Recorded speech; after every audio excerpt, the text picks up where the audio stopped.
My mom's like, I'm going to kill you. I was like, yeah, I know. I'm probably going to kill myself for doing this right now too. So that's the star right there. Sorry, Mom. I know you're going to watch this video and really judge me on that one. 1, 2, 3, let's switch this up.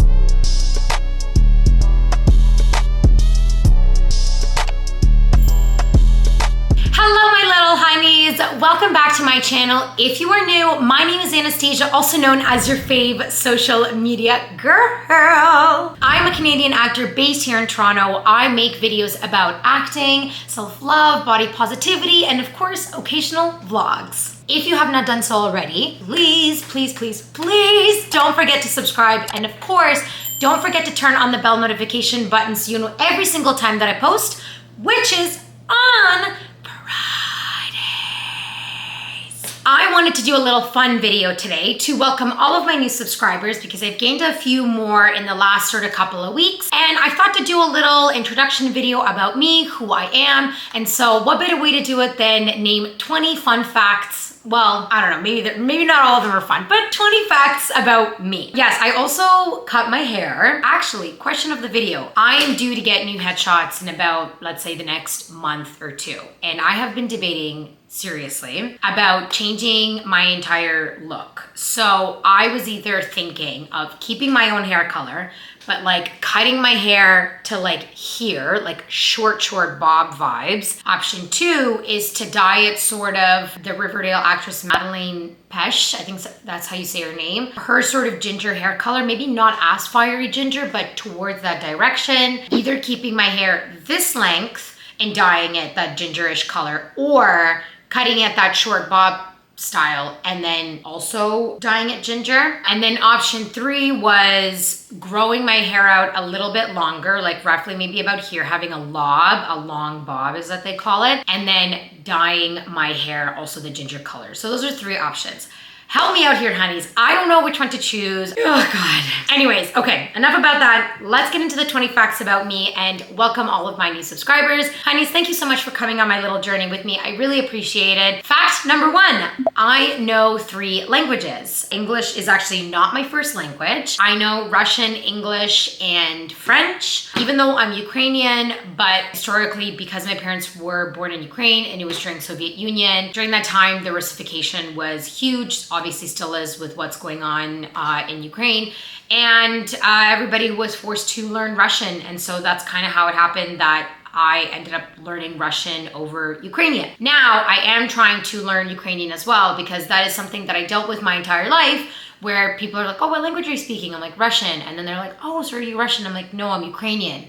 Oh, well, if you're Ukrainian, why are you speaking Russian? And then I have to go down like a whole history lesson to tell them why. So I know 3 languages, and I didn't learn English until I was about 6 years old. I think I was in like grade 1. I had an ESL teacher throughout my entire elementary school years, and I learned French at the same time I learned English because I went to a French immersion school. It was a lot of work, guys. It was a lot of work learning 2 languages at the same time. I am first generation born in Ottawa. That's actually where I'm from. Ottawa, capital of Canada. I was born there. I lived there for about like 9-10 years, and then I moved into a very teeny tiny little town called Oshawa. So I spent my high school years in Oshawa, and now I'm in Toronto, and I have been ever since I went to Ryerson University as my theater school. My favorite movie growing up was Sound of Music.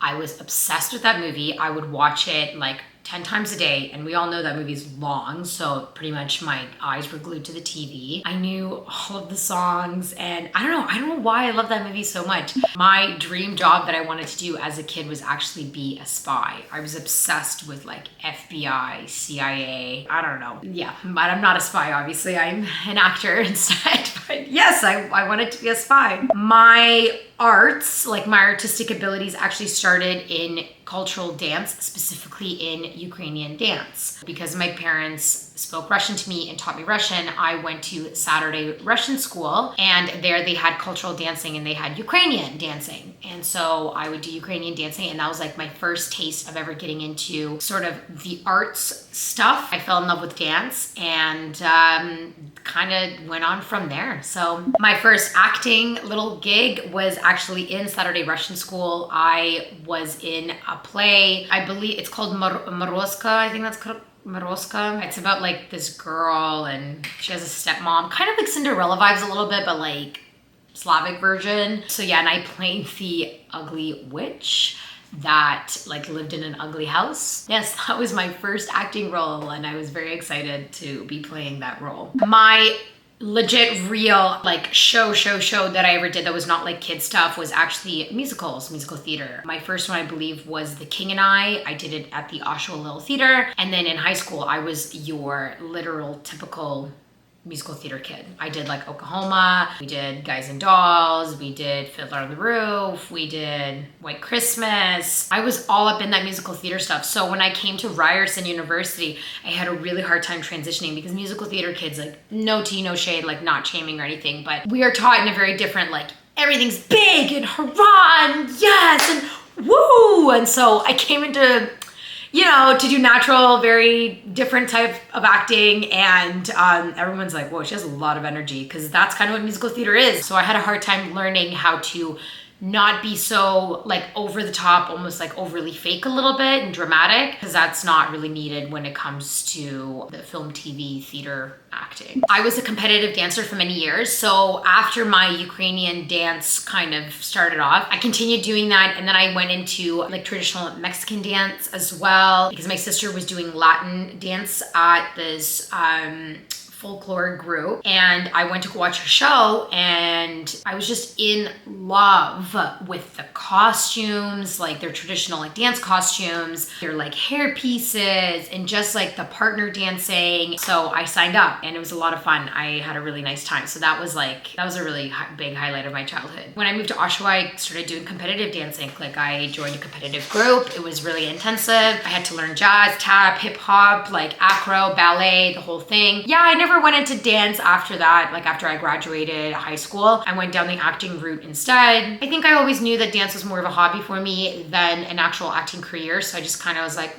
whatever. I'll keep it on the side. It's obvious on my resume. My agent knows that I'm a dancer. My favorite dish is pasta. Any type of pasta dish is like my go-to. I will choose pasta over pizza. I will choose pasta over anything. It's been my favorite dish since I was a child. Oh God, I love pasta. I like kind of want pasta right now.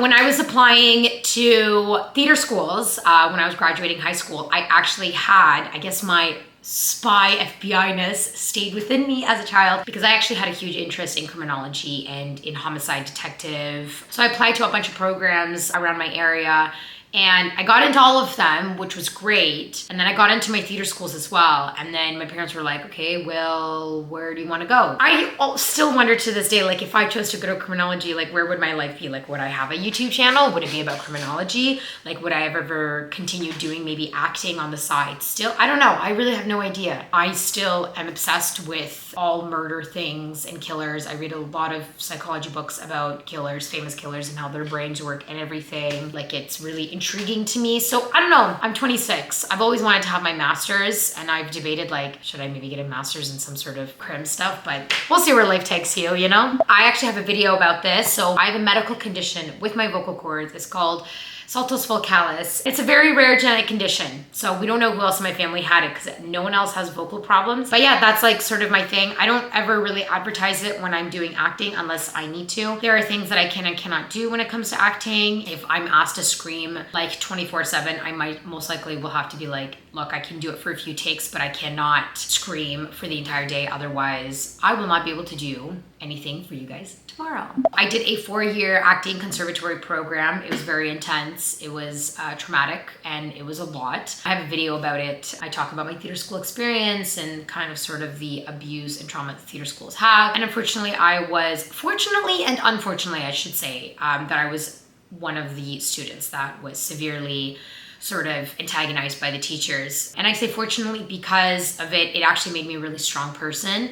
And when I came out, I really got to have thick skin to know what kind of really gross people can be in this industry. And because of it, I think it pushed me to do my healing and then have a YouTube channel to be like, I want to talk about trauma and how it can really affect a lot of actors and how you're not alone. That's kind of where the fortunate part comes in. Unfortunate is obviously, well, it sucks. You don't want to be that person who's on that other side. I was on academic probation in my theater school. I was quote unquote failing, and they put me on probation for a semester because I had to prove to them that I was I don't even know what I had to prove. I just had to prove that I belonged there. Tried my best. The only way I was able to prove is because I was going to get vocal surgery and then I didn't. So coming back, I had to write them a whole email being like, well, I'm on probation. I didn't get vocal surgery.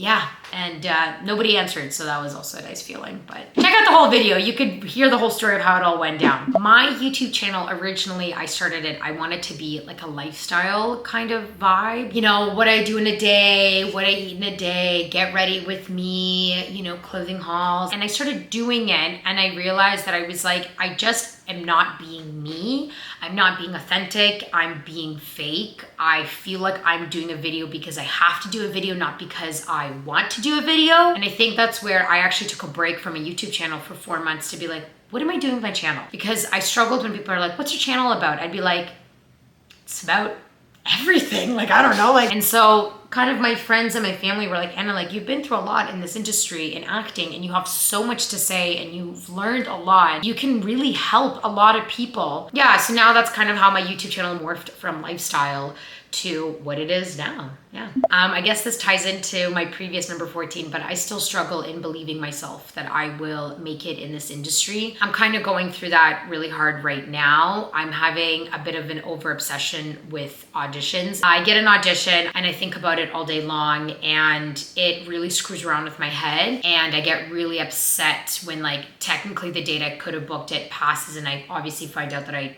didn't book it because I don't hear anything. It kind of makes me lack in believing myself that I can be an actor. So that's something that I'm really trying to work on right now. And it comes in waves because 6 months ago, I was on a high where I was like, oh I am so ready for this. My time is coming, blah, blah, blah. Now it kind of goes down. So, and that's normal. It's going to happen to you. And it's just, you know, it's a roller coaster. So right now I'm on that little bit of a very low roller coaster, but that's okay. It's a work in progress. And I'm proud that I'm able to talk about it and not have any shame and share my journey with other people who might be going through the exact same thing as well. I got a drunk tattoo in Cuba. Sorry, Mom. I know you're gonna watch this video and really judge me on that one because I told her I was not drunk and I was really drunk. So I went with my best friend. Shout out Keely, love you girl. We went when we were in third year university and we met these group of guys. 4 of them were from Ottawa, which I was like, oh my God, I'm from Ottawa. This is fun. I don't know how all of us came to be about, but we met them. We became like brother and sister with them, like instantly good friends. My friend and I already knew we wanted to get tattoos going there. We kind of like talked about it hypothetically, I didn't think we were actually gonna do it. We were just like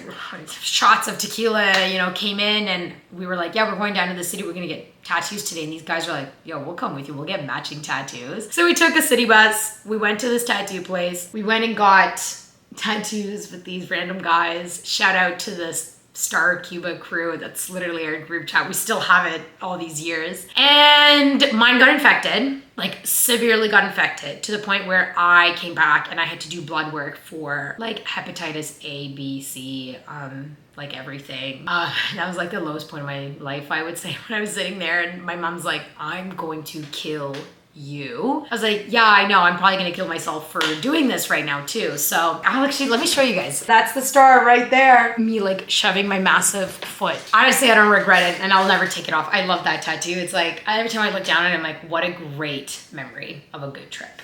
I'm a Gemini queen. I'm born on June 20th, 1996. From what I remember, I'm pretty sure all of my like moon rising, sun rising, whatever they're, I'm like all Geminis. So I would like to apologize to my boyfriend because he deals with a lot. And he's an introvert, he's very quiet. He's a Pisces, he likes calmness. So sometimes he's like, I need to close myself in the bathroom. I need 5 minutes of my own time. And I get it. You gotta do what you gotta do. I religiously get my nails done. It is something that is like part of me. These are my nails. These are not extensions. I take very good care of my nails. I get them done every 3 weeks. I don't care, the world may be ending. I will go and get my nails done to make sure that the world ends. My nails are always good. I have worked in 2 5-star hotels. That is like my side job, serving. Haha, every actor is a server. So yes, I am also. My journey kind of as a server took an interesting route when I got into the hotel industry. And I worked in one hotel called Hotel X. It's a new hotel here in Toronto. And I worked there when it just opened up. So I would never recommend working at a hotel when it just opens up. A lot of issues, a lot of things that they have to figure out. And it was just really difficult. And then I ended up leaving and then I got hired at the Shangri-La Hotel in Toronto as well. And that's where I stayed for 4 years.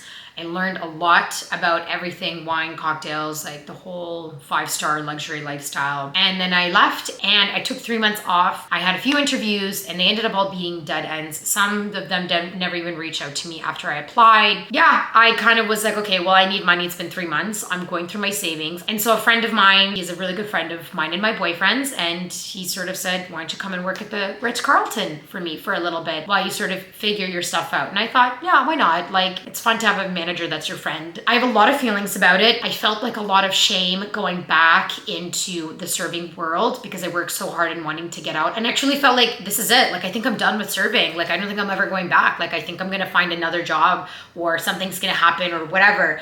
And I felt disappointed in myself that did not happen and it didn't take off.